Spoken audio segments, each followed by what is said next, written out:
Servus, Glück auf und herzlich willkommen zu einer weiteren FC Bayern Reaction. Leute, diesmal zum Pressetalk nach dem Champions League Viertelfinal Hinspiel zu Hause nach der 1:2 Niederlage gegen Inter Mailand. Ich bin gespannt, was der Coach zu sagen hat, beziehungsweise ob mal ein paar sinnige Fragen kommen, warum so mancher Spieler auf einer komischen Position gespielt hat, warum man so spät gewechselt hat, etc. Das wären mal Sachen, die mich interessieren würden. Werden wahrscheinlich nicht wieder kommen, wahrscheinlich das übliche Geplänkel, aber schauen wir mal, gehen wir mal rein. Bevor wir das tun, wie immer der Hinweis, wenn euch gefällt, was ihr seht, lasst sehr gerne ein Abo da auf YouTube. Das ist völlig kostenlos und ihr unterstützt damit einfach, was ich hier so tue. Ja, vielen lieben Dank dafür. Und damit gehen wir rein in den Bums. Abfahrt. Eine Pressekonferenz nach dem Champions League-Spiel hier und heute jetzt mit Vincent Kompany, unserem Cheftrainer, und natürlich die Antworten auf eure Fragen. Es beginnt. Aha, ist der Dieter Niklas vielleicht mal auf dem Boden der Tatsachen gelandet oder was? Seine Laune hört sich so an, wa? Hier vorne in der Mitte Frank Linkisch für den Kicker. Oder das ist dann vorne Heiko Niederer für Bild, okay. Soll ich oder? Okay. Ja, leg los. Hallo Herr Kompany. Ein großes Thema natürlich heute Thomas Müller, der von Anfang an nicht gespielt hat, den viele erwartet haben. Können Sie einmal erklären, wie Ihre Gedanken waren, warum er nicht gespielt hat und dann auch sagen... Ja, mein Gott. Also ich gehe damit, habe ich ja in meiner Analyse auch gesagt. Ich gehe nicht mit, dass ein Thomas Müller so spät gekommen ist. Noch nicht mal wegen dem sportlichen Faktor, sondern den Stadionfaktor. Dass man sich für einen Guerrero entschieden hat, der technisch viel, viel versierter ist auf der Zehnerposition. Gegen eine Fünfer-Abwehrkette von Inter Mailand, wo die Mitte super dicht ist, kann ich voll verstehen. Ja, man hätte natürlich darüber nachdenken können, einen Thomas Müller zusätzlich zu bringen, ja, als zweite Spitze, neben Harry Kane und einen Guerrero dann auf einer offensiven Achterposition. Dafür hätte man aber natürlich einen defensiven Sechser bringen müssen mit ein paar Linien, anstatt einen Kimmich da rumdümpeln zu lassen. Ja, das wäre ja wieder zu viel gewesen, ne? Sagen, als er reinkam, hatte man schon das Gefühl, es tut sich was. Hätte er dem Spiel dann nicht auch vorher gut getan? Ist eine schöne Klugscheißerfrage im Nachhinein, genauso wie ich das auch immer tue. Nein, also erstmal, wir haben das Spiel gut angefangen. Die erste halbe Stunde waren sehr dominant, sehr klar auch. Ja, erste 25 Minuten. Ab da hat man schon gemerkt, dass von Minute zu Minute schlechter wurde. Größte Chance bekommen, größte Möglichkeit, wo wir schon vielleicht ein oder sogar mehr Tore schießen können und dann in der zweiten Halbzeit eigentlich... Ich weiß nicht, ob wir mehr Tore hätten schießen können. Ja, Harry Kane muss das Ding machen, definitiv. Und Rafa Guerrero kann da auch mehr rausmachen aus dieser Szene. Ja, er könnte sogar nochmal auf den Ball treten und vielleicht versuchen, den Ball zu Harry rüberzubringen. Ja, das sind die beiden Szenen, die ich im Kopf habe, wo man sagen könnte, daraus hätte was passieren können. Ja. Der Rest war alles so halb, so bis dahin und nicht weiter und so. Eigentlich auch sehr dominant gespielt, wieder Möglichkeiten bekommen. Und natürlich am Ende wissen wir immer, dass Thomas für uns immer eine Rolle, eine wichtige Warte.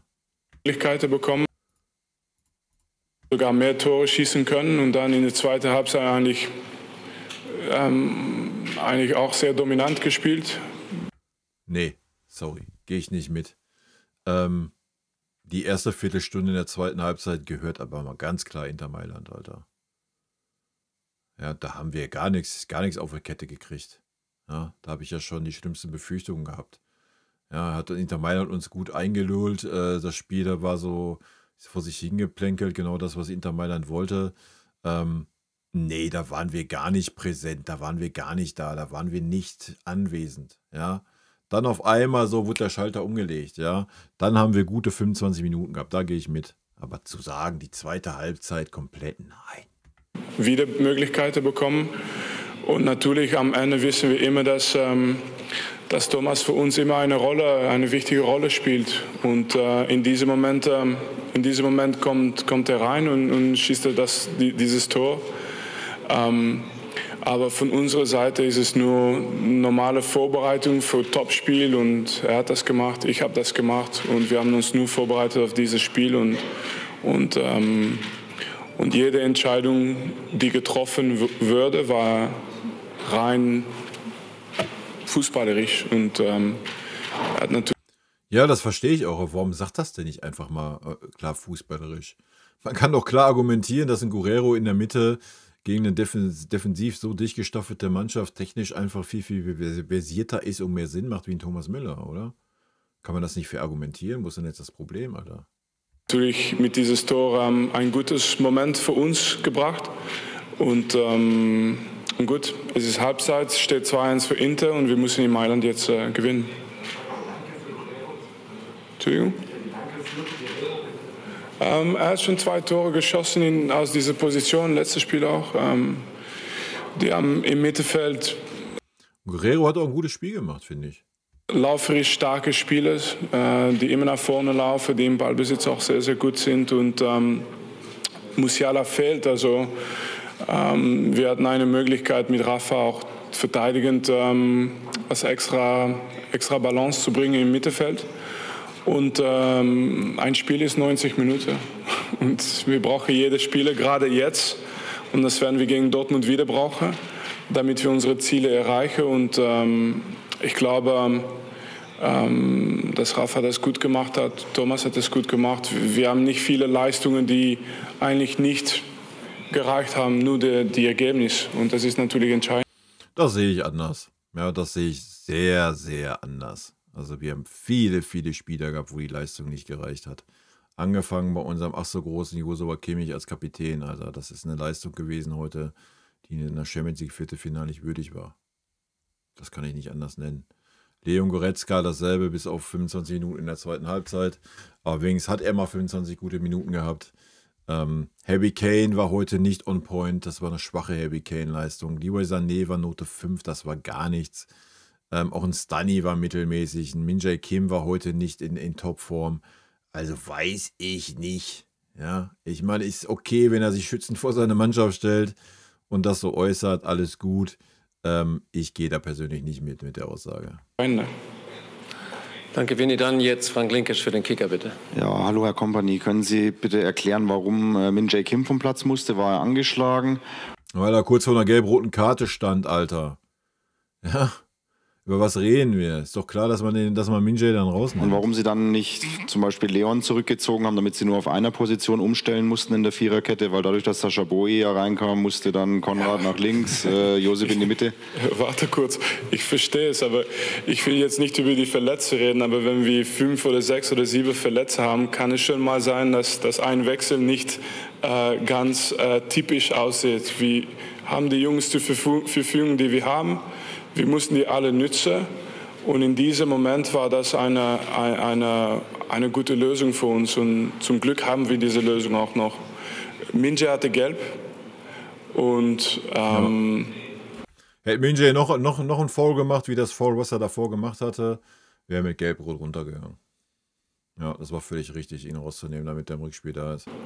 Ja, das ist auch ein wichtiger Faktor. Dann auf der linken Seite Christian Kunz für die dpa. Und linksfüßige Außenverteidiger war keine Möglichkeit für dieses Spiel. Christian. Guten Abend. Wie schwierig ist es denn jetzt nach dem 1:2 den Schalter wieder umzulegen und positiv nach vorne zu schauen? Und worauf wird es im Rückspiel ankommen? Ja, der eine Spiel ist nicht das andere Spiel, aber wenn man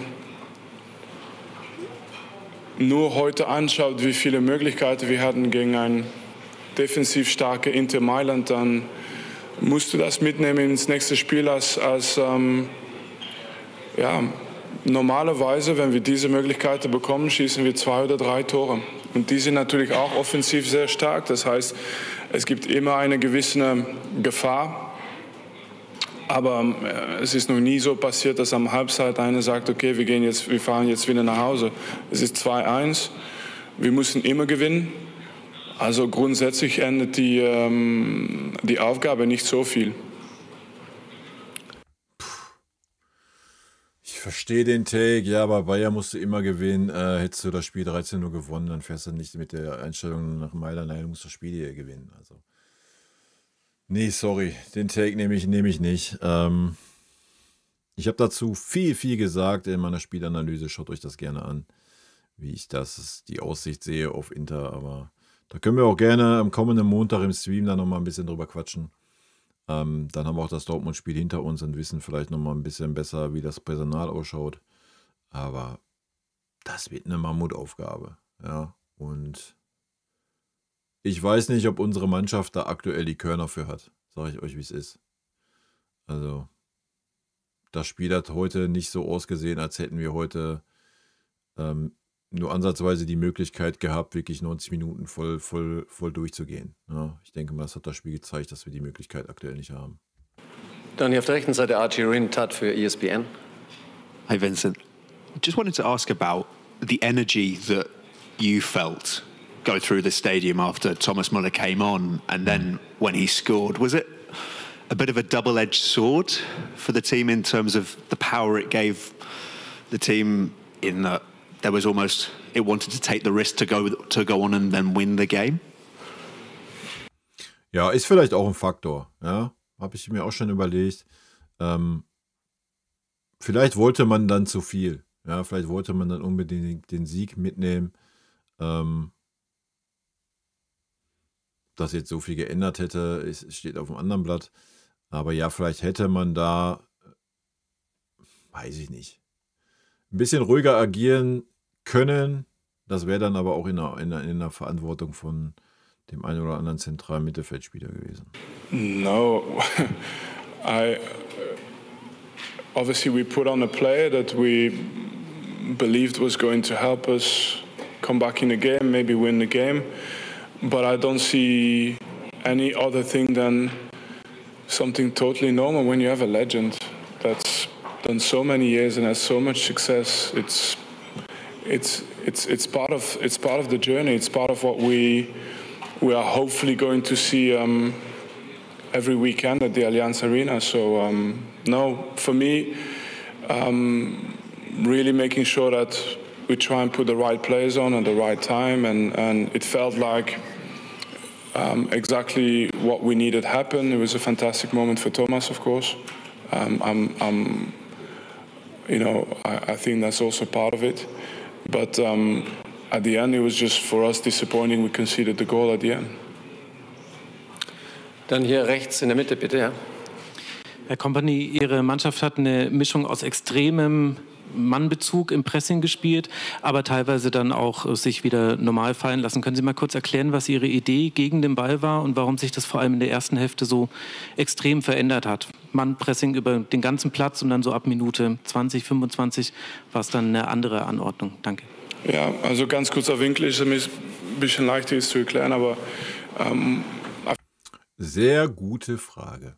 I think we said it many times. So if a team earns the right to have us defend deeper, we can do that as well.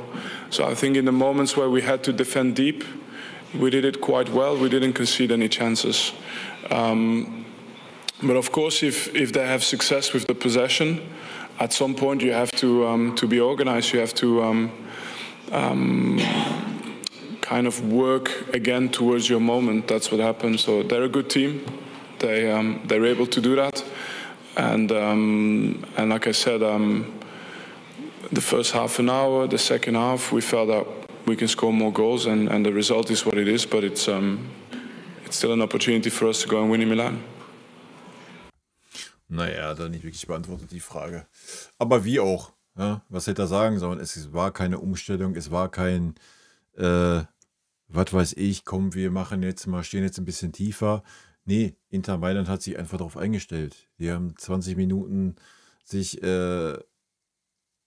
haben sich den Bums angeguckt, wie wir agieren, und dann hat sich Inter Mailand darauf eingestellt. Ja?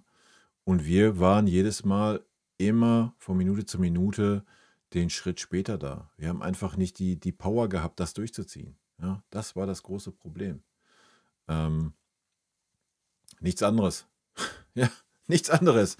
Da gab es keine Anweisung von außen jetzt, ja komm, jetzt haben wir 20 Minuten Pressing gespielt, jetzt stellen wir uns mal hinten rein und lassen Inter Mailand mal machen. Nee, natürlich nicht, war das nicht der Plan, Alter. Wir konnten es halt einfach nicht mehr. Und deswegen sind wir auch so behäbig aus der Pause gekommen. Ja.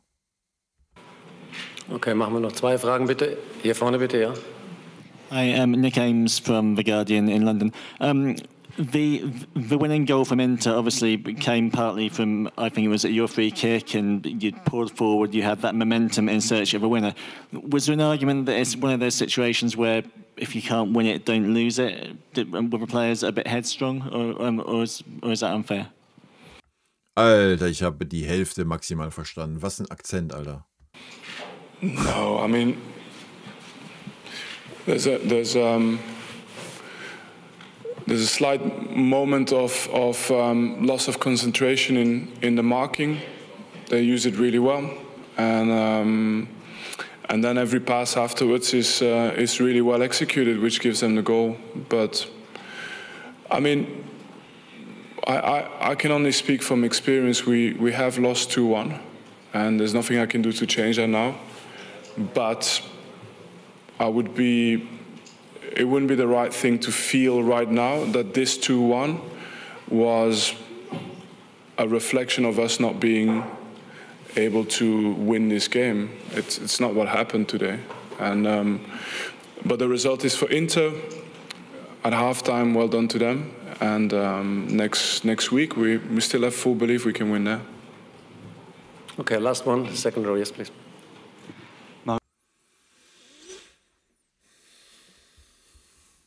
Wir werden Vinny mal an dieser Aussage nächste Woche messen. Ne? Das ist. Sollte man den Stiefel weiterfahren, wie man ihn gefahren hat jetzt gegen Inter in diesem Spiel? Boah, habe ich da starke Zweifel dran. Aber das ist ja das Schöne, immer wenn ich ein schlechtes Gefühl habe, spielen wir gut. Ich hatte diesmal ein gutes Gefühl, wir haben reingeschissen. Von daher, vielleicht ist das gut. Aber also mein aktuelles Gefühl, sollte wieder da ein Conny Laimer als Rechtsverteidiger auflaufen, sorry, dann geht der Bums aber sowas von in die Hose. Ja, es sei denn, du hättest die Power 90 Minuten wirklich Pressing zu spielen und Inter Mailand hinten reinzudrücken. Dann könnte man ja noch sagen, ja, der Bums könnte gut gehen. Ich weiß nicht, wo wir die Energie herholen sollen, wenn wir das noch nicht mal im eigenen Stadion mit dem Stadion im Rücken schaffen.